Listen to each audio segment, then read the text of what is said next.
I'm going to turn it over to Mark. Oh, thank you, Supervisor Haney. I do want to start by thanking you, Supervisor, for your leadership for District 6 and your leadership on the Transbay Joint Powers Authority Board. And I also want to thank you for inviting the TGPA to be part of the town hall meeting this afternoon. I will, as requested, I'll give you a brief history of the site as it was used and as being used right now. The Transbay Joint Powers Authority acquired all the land that makes up the site of the temporary terminal from Caltrans and private owners for the Transbay program that includes the delivery of the Salesforce Transit Center. From 2010 to 2019, we used the site as a temporary bus terminal until the transit center was ready for operations. We also worked with the CBD in 2018 to identify short-term activations for the site that would provide services for the community and also generate revenue for the TGPA.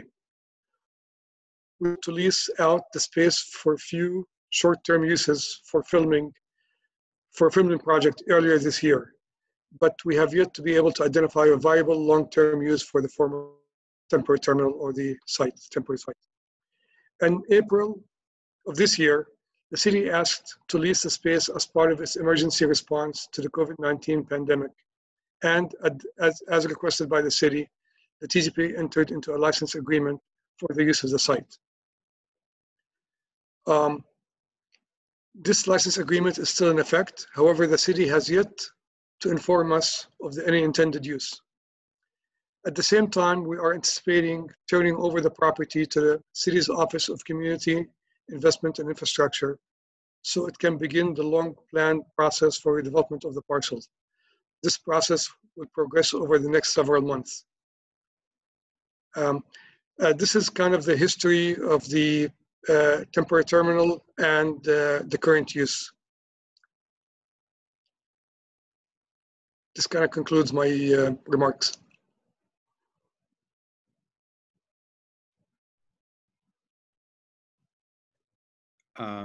Thank you so much, Mark, and Mark will be available as well for questions if you have any questions for him specifically. I next want to turn it over to Nadia Sissay and from OCII, who's going to talk a bit about the future plans for the site. Thank you. Good evening, everyone. I'm Nadia Sissay, the Executive Director of the Office of Community Investment and Infrastructure. I want to thank also Supervisor Haney and Courtney for inviting me to participate in this town hall. It's nice to see some familiar faces. I should note that I also have members of my team also participating as well. I have been tasked with discussing the development program and the schedule for the temporary terminal. It consists of 3 blocks, blocks 2, 3, and 4. And I'll start with block 2, which is the affordable housing site at Folsom. It is expected to have 2 mixed-use projects totaling approximately 250 units. 2 West will be a family project for low-income families at a large range income levels. And the 2 East is a senior project, low-income seniors at a range of income levels, approximately 20% of the senior units set aside for homeless senior individuals' households. The ground floor retail along Folsom and possibly along Clementina Alley. There'll be retail there. There's also childcare space that's also contemplated. In terms of what's the expected start construction date, it is expected to start sometime in spring 2023. As you know, we had come to the Transbay CAC in socializing the issuance of the RFP, which is currently out on the street, and its responses are due back September. The next block is the Transbay Block 2, which would include a 1-acre park. And it's supposed to be a passive recreation gathering for neighborhood residents, workers, flexible program space, and kids play element. We've had 1 community outreach meeting in March. We expect to have a few more. And that is expected to start construction in the fall of 2022. The next one is the Transbay Block 4, which most of you are familiar with. It's the mixed use development with Hines, Auburn Pacific, and Goldman Sachs. And it's 2 buildings, a tower, and as well as a podium. and it's expected to materialize of almost 700 units of housing, approximately 30 or 40% affordable, or more than that. We're still working through that, with ground floor retail along Howard and a small corner space in Bill. It is expected that to start construction spring of 2022. So with that, the expectation is if these projects do start on the estimated schedule I have shared, we expect conclusion of those between 2024, 25, and 26. I'm happy to respond to questions at a later point. Thank you, Supervisor.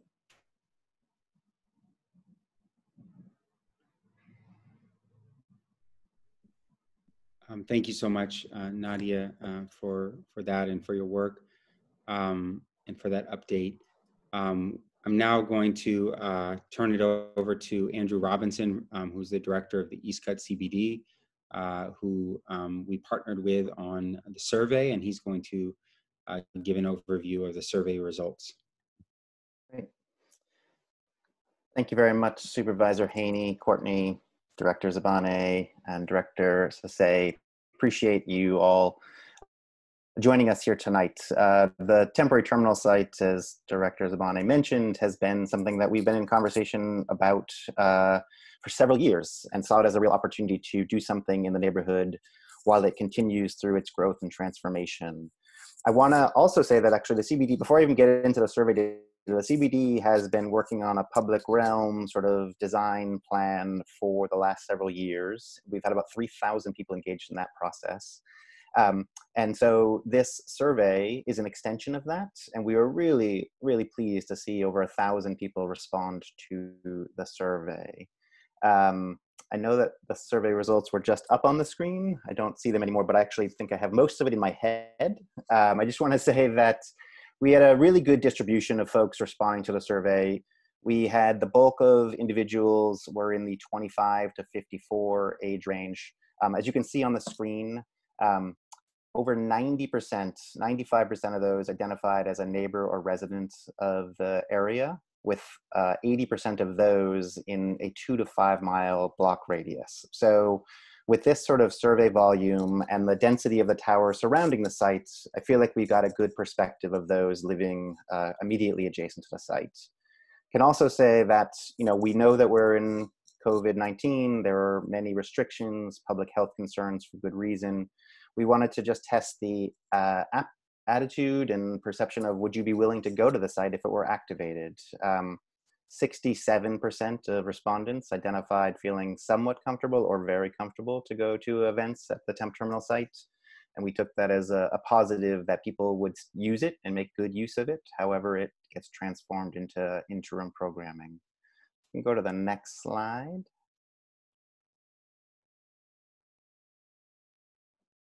So on the survey, we identified 5 ideas that could happen really sort of as pop-up, quick turnaround ideas. An outdoor food court with either food trucks or cuberts, just as some ideas. Farmers market, outdoor retail, looking really at the East Cut and sort of greater neighborhood. Recreation zone, which could include children's bicycle, fitness, basketball. I think there's a lot of options there. And then finally, just outdoor movie ideas. Here, you'll see that these are ranked really from what received the most interest, ranked number 1. Outdoor food, I have done some other analysis of this. So outdoor, looking at just the top 3 responses, 84% of people voted outdoor food options as number in the top 3. 66% rated the farmers market in the top 3, with 65 rating outdoor retail in the top 3. The recreation zone and the movie both received under 50% of respondents identifying it as a use they'd like to see in the interim. Although it's worth noting that there's a decent number, 45% identified recreation zone as something of interest. We also asked about longer term uses. So things that could actually, given what Director Sase just shared, there could be a couple years of use here. If there was a partner who was willing to invest and bring a business model here, what are some other options, as well as community programming? So again, outdoor restaurant and bar, just looking at the top two, we have over 70% wanting that, 67% wanting the community garden, 37 thinking about art potential, with about 23% identifying dog play area. And then lastly, we asked folks just about how often they feel like they would come to the temporary terminal if it were used for an interim activation. As you can see, we're looking at the majority of folks saying that would be extremely often or very often. And then finally, because we thought it was important to understand, I know that a lot of folks have come forward to express concerns about the safe sleeping site. We wanted to ask, what if the site were used for other emergency uses, whether it's a medical facility, testing facility, as well as their thoughts on the safe sleeping site. As you'll see here, only 7% said they supported the safe sleeping site out of the 1,025 shown on the screen. And really about 33% were okay with an alternative, but most really were in favor, and it came through in the open-ended comments, which I have to admit I have not had a lot of time to do analysis on, but I've gone through most of them. The open-ended comments did express both gratitude that the supervisor and the CBD had asked to do this survey to seek public input, but that they really wanted to see this put to a different positive community use. That's my report on the survey data, but I'm happy to talk more about it as questions arise.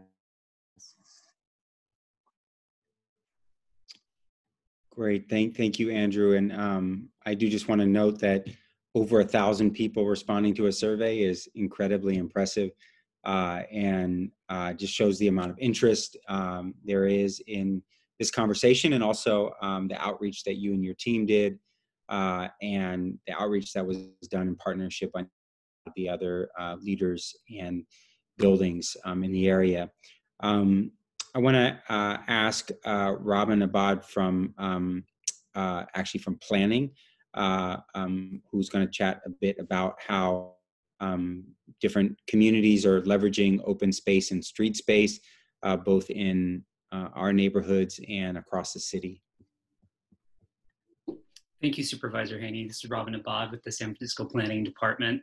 Having run most of the city's sort of placemaking oriented programs, everything from our city's parklet program through Places for People, and now currently the Shared Spaces program, that many restaurants and local merchants are using all over the city to leverage outdoor assets, public space, essentially to conduct business and provide services in a safe manner, given COVID. So I didn't have any visuals prepared for this evening, and I'm here to support the conversation. I think I might just underscore that, we do have a lot of experience in San Francisco, both on the, the government side, the city side, as well as in the, on the community side with our community benefit districts, merchant associations, and other community groups, in successfully experimenting with and activating public spaces, specifically public spaces that had long been used for other purposes. So,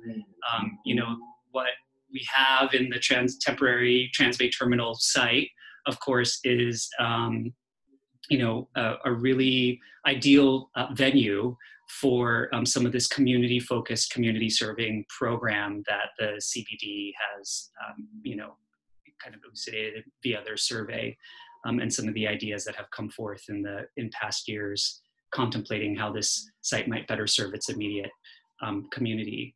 So, there are examples like the Proxy site in Hayes Valley at the intersection of Octavia and Hayes, where former freeway parcels were turned over to temporary uses, in that case for almost 10 years, and are now being redeveloped, of course, into housing.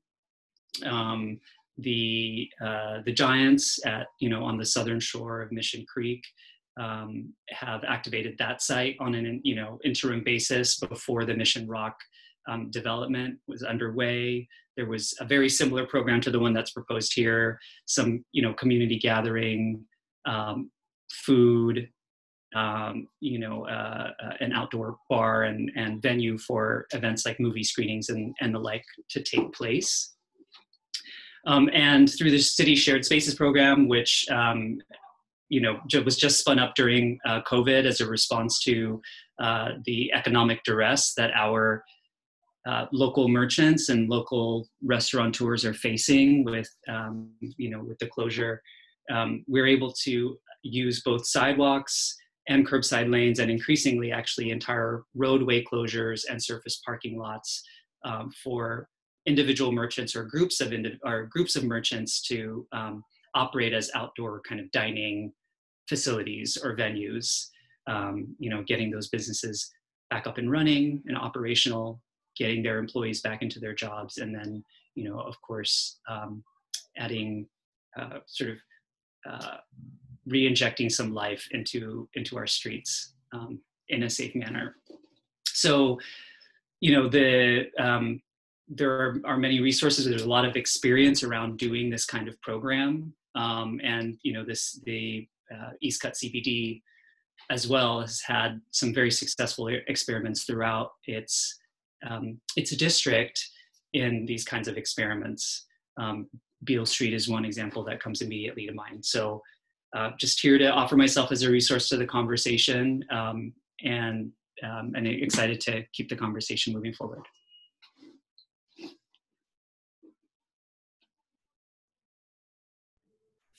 Thank you for that, and thank you for being here with us. I have seen a lot of creative use of space across the city, and I know it's something that our neighborhood and neighborhoods in District 6 are really excited about seeing more of, and hopefully there's some things that we can learn from in terms of what has happened in different places, and maybe we can ultimately have this site be a model in its own way. I definitely could see from Andrew, from the survey, some level of I wouldn't say consensus, but similar themes that are coming up in terms of what people really want to see. And I would just throw in there for me, and I hope that this came up to some degree in some of the comments, Andrew. I hope that if we are to do something like food or like vendors or anything like that, that we support our local businesses and that we bring in our small businesses. And I hope that, Andrew, that while we're here at some point, you can put in a plug for the work that you're doing every Thursday evening to get people to order food from our local businesses and doing delivery directly via volunteers. It's something that I have had the opportunity to participate in and go out and actually deliver meals. So I hope I'll give you a moment to plug that in a second. But we have a couple questions, and I just want to remind folks that if you have a question, if you can send it to Brittany in the chat, and I'm going to ask each of these to some of the appropriate speakers, and then we can also, if anybody else wants to say anything about it. There's a question, I'd say this is probably from Mark, which is about how we can make sure that residents and businesses in the surrounding area have a role in decisions about the site and can give some level of input. This might actually be for Nadia as well, if ultimately this is something that is having a more active role in the future around OCII and the site. But there's a specific ask here that we might create an advisory board to have community stakeholders involved in the future of the temporary Transbay Terminal. And Mark, if you might just give any thought, and as well as anybody else, about how to have an ongoing role for residents and stakeholders in this conversation. Yeah, I think process-wise, for us to utilize the temporary terminal, we'll be happy to work in partnership with the East Cut CBD, the city's Office of Economic and Workforce Development, as well as the neighbors, the businesses, your office, and any citizen advisory committee that you would like to establish to determine what the overall community wants.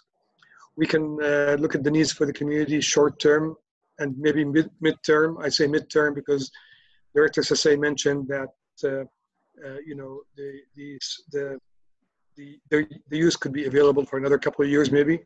She mentioned construction starting in 2023, so we could lose short-term and mid-term. In general, our process usually includes that we would issue a request for proposal based on the community's input, seeking an operator for the site. As we have done in the past, we would invite the CBD to be part of the selection process. If we establish a CSE, we'll also invite the CSE as part of the process.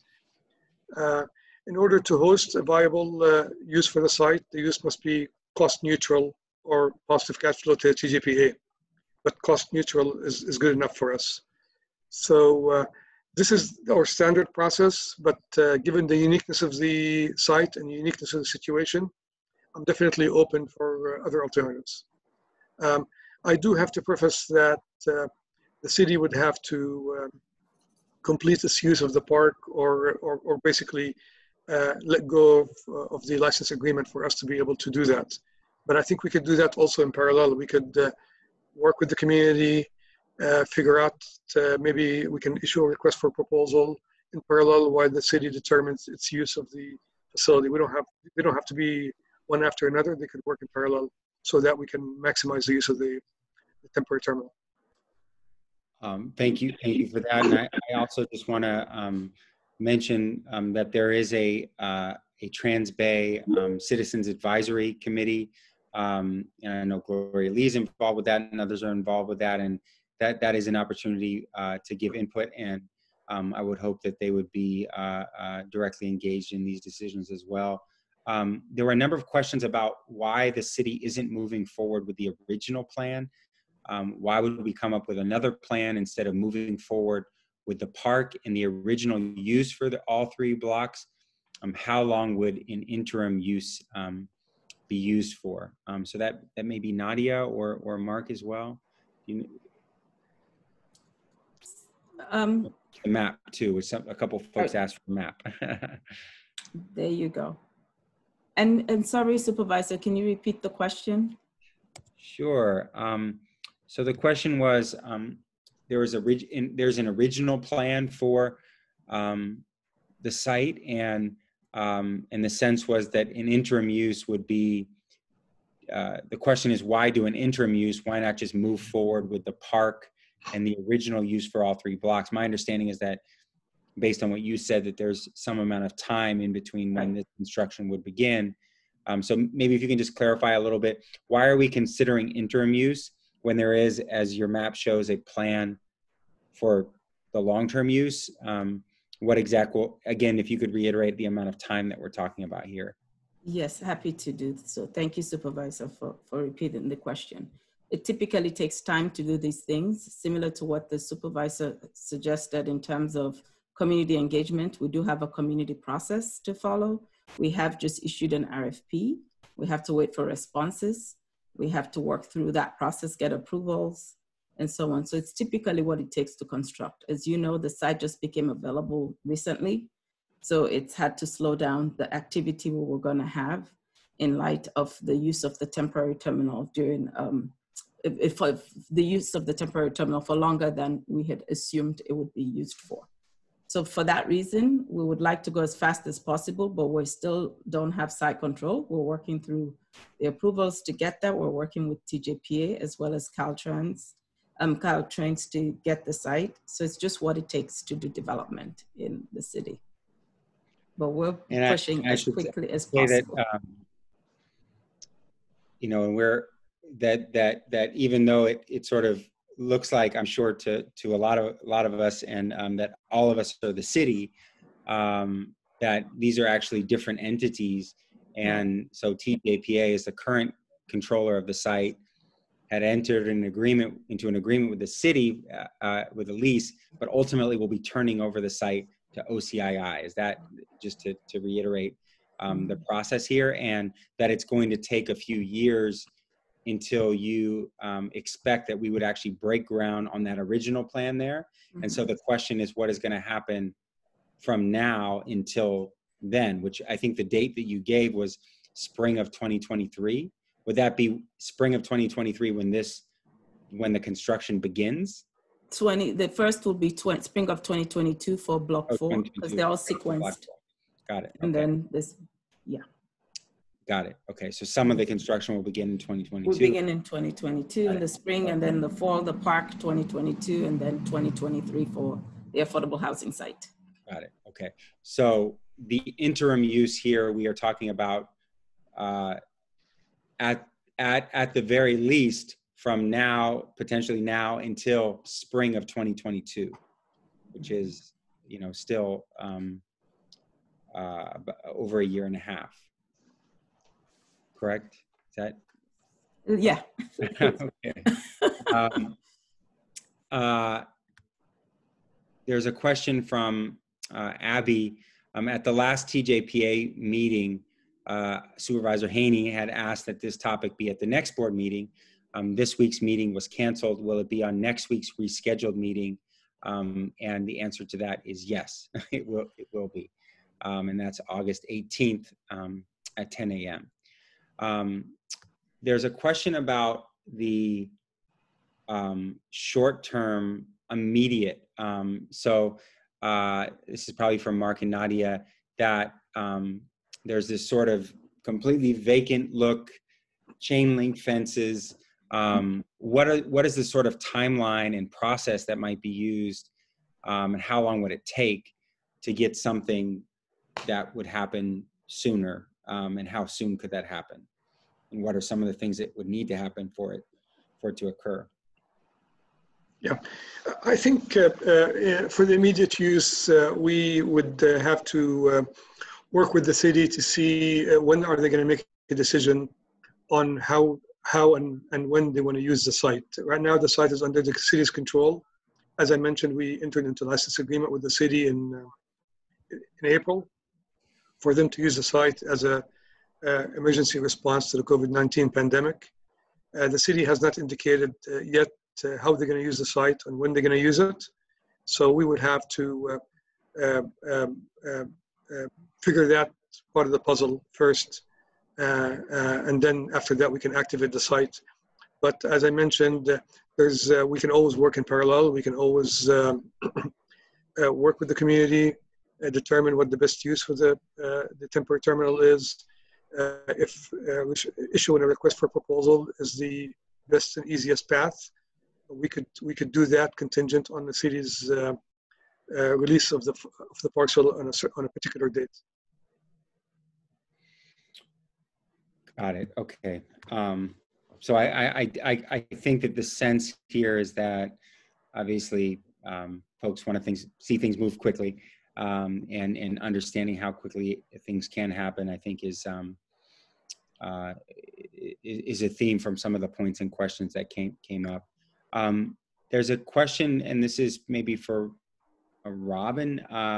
The outdoor food area had a high rating.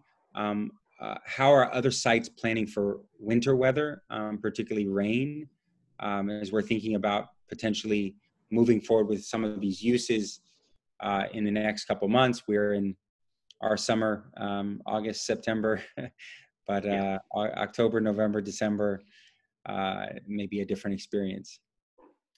Thank you for asking that question, Supervisor Haney, or for relaying that comment from those who are attending.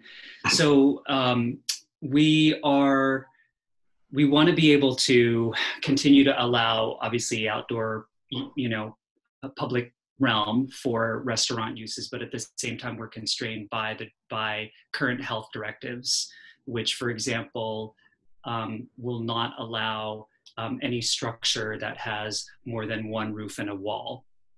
For example, out of doors for the provision of any public health services, for outdoor dining, what have you. And the rationale for that, of course, is that we need to maintain adequate airflow around people, places that are occupied, to minimize the transmission of COVID-19. So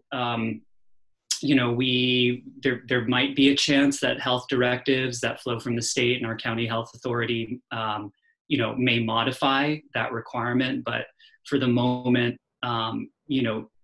overhead tents and canopies protection from rain is something that we don't have a good solution for quite yet. Tents or canopies without any walls that just have a roof are currently allowed, but anything exceeding 700 square feet requires, at least in the right of way, and actually we should check whether or not this provision would apply to the interior of a site like the terminal, the former terminal. Any tent or any structure with a roof exceeding 700 square feet would require additional approval from the fire department. So, you know, there are some kind of hurdles that we have to think through as we approach our rainier weather in terms of how we can have, you know, people safely and comfortably occupy the out of doors for things like outdoor dining. Robin, that being said, we still have our best months ahead of us. And so, you know, pop-up programs and the like, which can deploy very quickly, could make, you know, really good use of the weather that I think is upon us. I don't know, it's foggy here. At least about 2 more months. So it speaks to the need to move quickly. Yes. I had a quick question, if I may, for Robin. I think this is Andrew. Yeah. What is that? So one thing that we have explored and thought about is the use of either the Qbert, which is an off-the-grid product, because we think it could actually support the local restaurants who are currently in and adjacent to the neighborhood, something that Supervisor Haney alluded to. But also, does that, what you're stating, does that preclude food trucks or the like, if people, like even as a simple overnight turnaround? No, it does not preclude food trucks at all. I mean, yeah, there are, of course, you know, separate mobile food facility permits that we would have to help the operators acquire from DPH, et cetera. But you know, that would be an ideal program here, I think, because of its mobility. And you know, while the city shared spaces program is really focused on our brick and mortar restaurants in our, you know, our neighborhood commercial districts, you know, it's not as great of a solution for those who operate, you know, mobile food establishments. And so for the city to be able to create more opportunity and venues for those operators to get back up and operational, you know, get folks back into their jobs, and those small business owners, you know, earning their livelihood again, I think would be a positive outcome. Thanks. Thank you for that. So this is probably for Nadia about the park. The SF Public Works site says that the start date for the park is December 2019 with completion in December 2024. If you might just clarify so we're totally clear here about the planned timeline to start and complete the park. We might want to put the map up again so people know what we're... Nadia needs to be unmuted. Thank you. Apologies for the confusion of what's on the website, but with the current estimate is that we'll start work in the fall of 2022, and with the expectation, so that probably is a typo, and with the expectation of 2024. I know we still have work to do in terms of community engagement and outreach. We are working with Public Works, and I know some of you are, when we've had a meeting also with the Transbay CAC. And so it's definitely, as I said, gonna be a passive park, recreation, flexible program space with kids play element. So the schedule is still slated for 2022. I think with COVID and with the delay of access to the temporary site, the schedule changed. Got it. Okay. So there's definitely just a general comment about the petition and survey organizers, and the hope that city officials continue to hear the collective voices via these type of formats before making decisions that impact the greater community. I absolutely agree. There's a comment that was made about not just supporting small businesses in the neighborhood, but supporting businesses that are really struggling right now, businesses that are owned by Black or Brown business owners that have been especially hard hit during COVID, and making sure that we are elevating them and their needs. I absolutely agree. I think there was a lot of folks, and I agree that we want to support our neighborhood restaurants. And so if there is a way to do this where there's seating or there's food being served that that we're really leaning heavily first and foremost on the local restaurants. And I think a lot of them are interested. Maybe I should ask you this, Andrew, because you've been in such close contact and partnership with our local businesses. What are some of the things you're hearing from them in terms of how they might want to be involved with this site? And are there any things you might want to share even anecdotally that they're telling you in terms of how they might be engaged? Sure. Well, I think we have heard a strong interest. So just as you alluded to earlier, Supervisor Haney, we've launched this program called East Cut Eats, where we actually deliver food for local restaurants or restaurants immediately adjacent to the neighborhood with volunteers, sort of saving the restaurants fees that are associated with Uber Eats, DoorDash, and the like, and saving customers fees that they would pay for the delivery. It has been really such a rewarding and positive experience, I think, both from the volunteers, but also, to get to your question, from the restaurant's perspective. We've been delivering about 20 meals a week per restaurant, which is more than double their normal revenue on a daily basis. And so they're feeling like they are very much struggling. The fact that we can bring this service to them is phenomenal. Additionally, just last week, we worked with Spice Kit, who he right now is only operating a couple hours a day serving food. And then he actually goes to North Beach, where a friend owns a bar, to run a pop-up tent there that is part of the Shared Streets program, so that a bar can serve alcohol and he can serve food. And he expressed tons of enthusiasm for potentially operating out of the temp terminal sites. Similarly, Jersey on 2nd Street expressed interest. And we also have other, I think, merchants that are interested as well. There's a chocolate shop on Folsom, Sokola, that recently asked if they could participate in East Cut Eats in some way as a dessert option. So I think there is both, yes, they are really struggling, but they also see this as a way to connect more with the neighborhood. It has been interesting for us to hear how much some of the restaurants who relied on the tenants and commercial leases in the neighborhood and their employees to come during daytime, that they now really want to connect with the neighborhood. We have 12 to 15,000 people living in the neighborhood currently, with that number continuing to grow. And so there's a real opportunity here, particularly where the temp terminal site is located. I mean, it is surrounded by both affordable and market rate housing and really has a great site. So I hope that answers your question.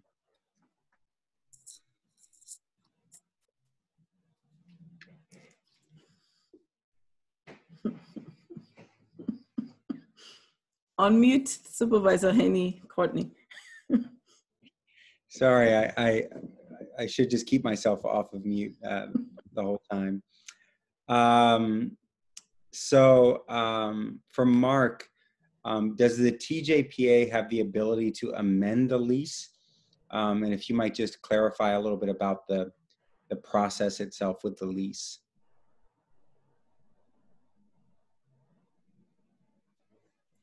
Is he on mute too? Yeah, he's on mute. You're on mute, Mark. Yeah, I'm going to repeat myself. Yeah, no, thank you, Supervisor Haney, for the question. The license agreement that we entered in the city does allow the TJPA to terminate it with a 30-day notice. But that's, we entered into a partnership with the city, and I know the community has concerns about us entering into a lease, but I think I would rather, instead of exercising a termination route with the city and severing our partnership, I would rather to have discussions with the city on how they're going to use it, how they're going to use it, when they're going to use it, and have the city share with the public their use. We don't know what COVID-19 has in store for us, but I think the city could have, I could ask the city to engage with the public again to give them an update on the use of the terminal, and then decide how they want to release it. So if you could, and I don't mean to put you on the spot a little bit here, but obviously, understandably for the residents who are here, when you say the city, to them, we are the city. This is, sometimes even for me, I don't I don't know exactly who you're referring to when you say the city has to decide and we're going to see what the city wants to do and the city this and that. When you say we are waiting for the city to make a decision, what exactly does that look like? Who needs to make a decision? And what do you see as the timeline for that? Because it seems to me that the city has been, we've been waiting for the city to make a decision for a number of months now. So I assume when you say the city, you're not referring to anybody who's here. No. I'm not. I'm referring to I think our license agreement, if I remember correctly, is with Public Works, but also Public Works works with other city departments on their needs. So it'll be, maybe one or two city departments that would have to decide when their use of the site is no longer needed. So my understanding is that the city is looking at COVID-19 for the next 6+ months, and they want to use the site for other purposes in response to COVID besides sleeping, homelessness and sleeping sites. But that's my understanding. I think the city, some within the city departments, they'll have to engage with you and the community to let them know what their exact needs are or plans. So really what you're referring to there is the mayor and the Department of Public Works and the EOC. And I guess what's hard to understand here, and maybe Andrew, you might shed some light onto this as well. We obviously are coming up here with a set of ideas for how the site could be used, getting a lot of input from the neighbors, coming up with potential partnerships and such, and the lack of clarity from the city, who DPW or whoever it is, about what they're going to do, and then giving them the final control over it. What is actually the process from your point at which we would actually move towards a different use that we sort of collectively as a group here have decided might be an ideal use for the neighborhood?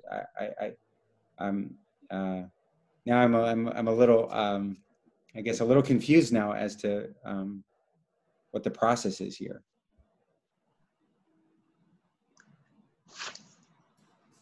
Sorry, I'm going to have a public hearing about this on next week. But. Yeah. And I should say Nadia has another hat, which Nadia is also the chair of our Transbay Joint Authority as well. Nadia, do you want to weigh in at all on this? I mean, I don't know really how to explain to people what the process here is if we are relying on a decision from the city when we don't, that's not a specific person or entity, as to what even we are able to do. As you had mentioned, Supervisor, from the beginning, we do have an item on the TJPA board agenda next week where we'll have this conversation. I think I wasn't prepared to speak to this, so I'll have to follow up, but I agree there's definitely, we need to come back with more definitive response to if the temporary terminal is really available for some of the activities that's been outlined today. As far as I know Mark's been in conversations with the city, and as you said earlier in your remarks, that it was contemplated as one of the many sites the city had leased on to activate. And I know that conversation is still happening. So we hope to have more answers at our TJPA board meeting next week. Okay. So, and I should say this for everybody who's here, and I do want Andrew to comment as well, that I asked for this to go to the board meeting so that we could provide formal direction. And part of that was getting input from the neighborhood about what they want so that we can then share that at the meeting. And I believe that we will have an opportunity to share the results of the survey and where people are. And I hope that one of the things that we can do is get a bit more clarity from the city, because that title can be very frustrating even to me, because I don't know exactly who you're referring to. I'm a part of the city. And you're not the city? Not in this I'm not instance. the decision maker here. This lease was signed by DPW, which did it under their emergency powers. It was not something that I had any approval over. Mark, you did it under your powers as director. We didn't vote on it as a board. Right. There was no specific role that I had, although I'm a part of the city. So I'm trying to sort through how we get to a point where we have some clarity on what's going to happen and people can be involved with it. And I'm not blaming anybody or putting them on the spot, but it is hard to understand what's going on here. And maybe what we need at TJPA at the board meeting is to also have somebody from the city, whoever you're talking to, Mark, who can help us understand what their plan is. Somebody from the EOC potentially. Andrew, did you want to weigh into this? Well, I think yes. I mean, certainly the CBD really saw this as an opportunity to do something positive here in the neighborhood and really both address, I mean, we were interested in the temp term, full disclosure, we were interested in doing interim activation before COVID-19. But with COVID-19, we feel like the opportunity to really support and have some economic opportunity on the site is tremendous. And we're hearing from our neighborhood, as you saw by, I mean, 1,000 people responding to the survey who all say they live within a 2 to 5 block radius. This isn't just a citywide survey. This is like the people right here who are talking. We want to be responsive to that. And I think my understanding is until the agreement is canceled by TJPA or the city, that Public Works in this instance, it's really like we're in a note. We can't do anything until that happens. I think the CBD is prepared to like partner with OCII, TJPA, you know, whomever we need to see this realized. I mean, I certainly have talked with our staff, but also our board about the CBD providing additional services to the site to make it, we know, is safe, secure, and clean. I think that there is a real tremendous opportunity here, but until we get clarity on, is this even going to happen because of this agreement in place, we're a little bit stuck. And I think have tried everything that I can to try and unstick it.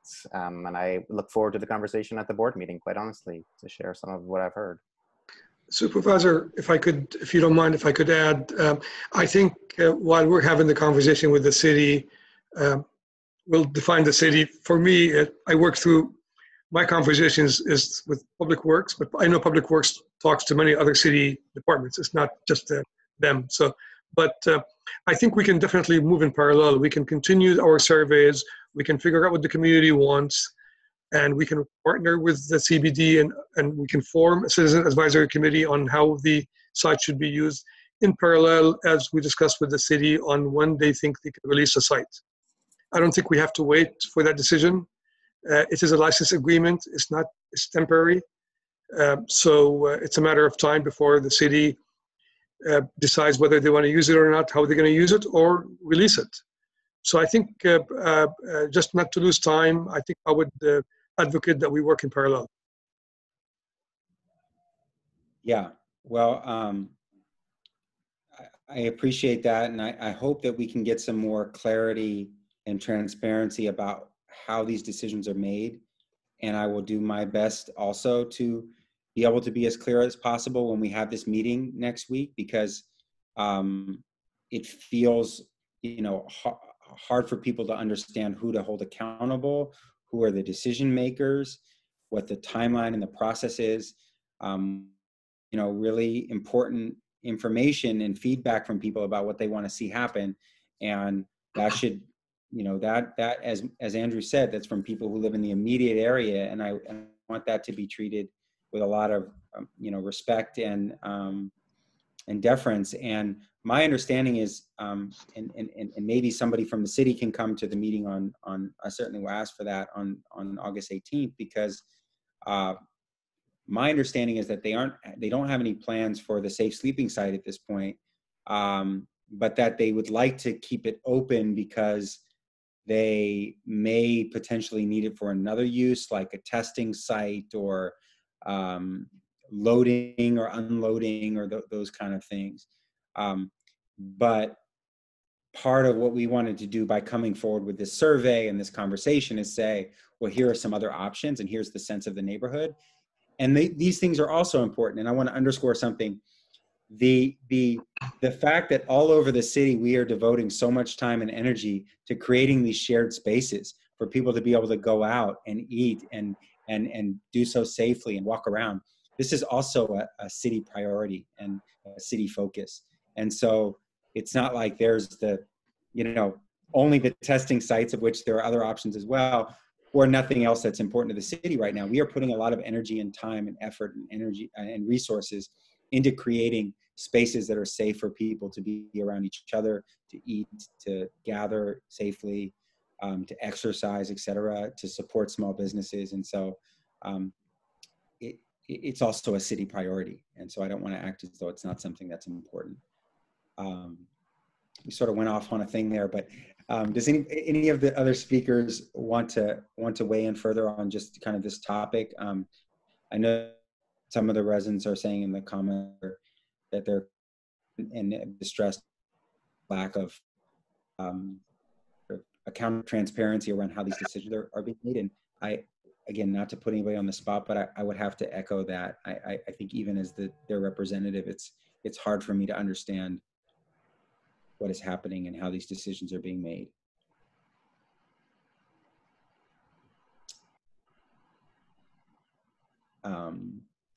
Does anybody in the group of people who are unmuted here want to add anything more to that? Or, Courtney also, because you're looking at what people are saying and asking, do you want to weigh in at all or give any clarity in terms of the process here? I know we're at 7 o'clock, and I also want to just thank everyone who's here, both the residents and, all the folks from, I almost said the city, from the various agencies who are here, because, I know you all are working incredibly hard and long hours, but this is important to us, and we want to make sure, this is a neighborhood and a district that hasn't gotten the same level of open spaces, shared spaces, open streets to walk, to do so safely. It's a very dense area, and so we're not asking for a whole lot here. We're asking for a bit of clarity on what's going to happen in their front yard, and some say in what that is. And so, not leaving a site empty that could be used for something positive. The mayor was on a town hall a few months ago now and told the neighborhood association that she didn't expect that this would be used for a safe sleeping site. So it seems like that decision basically had been made a few months ago, and now we want to be a part of doing something positive on the site, and that's all we want to see happen. And I just want to echo that, if I may, Supervisor Haney. Folsom Street is under construction. First Street has a ton of traffic getting up to the Bay Bridge. We really don't have a lot of opportunity sites. And with parks yet to be developed, but anticipated eagerly in the future, this is a real opportunity to do something in the neighborhood that is a citywide priority at the time. And the CBD is eager to invest its time and energy in finding partners, working with everybody to make this be a success. And I do want to make one plug for East Cut Eats, knowing that it's 7:06. The menu's open until 9 o'clock. Tomorrow night we'll be delivering from One Market, which is just outside of our actual district boundaries, but is a restaurant that many people in the neighborhood love. They are serving actual meals, so you're not just ordering a pizza or a sandwich. They have like a full meal kit. We'll be delivering from 5 to 8 p.m. tomorrow. And for those of you that don't know about East Cut Eats, you can find it on our website, sign up for a newsletter. But the model is that we want to highlight one restaurant in the immediate area of the neighborhood from Sunday to Thursday. We're hoping that not only do they get the one night of additional revenue and orders, but that they also have more interest and more knowledge that they're in the neighborhood. We had several folks last week say they didn't even know Spice Kit was open or that it was available. And so it was a really great opportunity to make some of those connections outside of just delivery. That's my quick promo. And I'm going to try to come and volunteer again. So you may get lucky or unlucky, depending how you feel, and I might knock on your door. We're looking for volunteers always too. We've had about 10. That's another thing, which is that it's a really great way to meet neighbors and and give back and get to know the small businesses. Courtney posted the information about East Cut Eats, so you can look it up. They're taking orders for another 2 hours for tomorrow evening, so you can plan ahead. And lastly, Courtney is posting information about the 18th, and we really do recommend that you call in.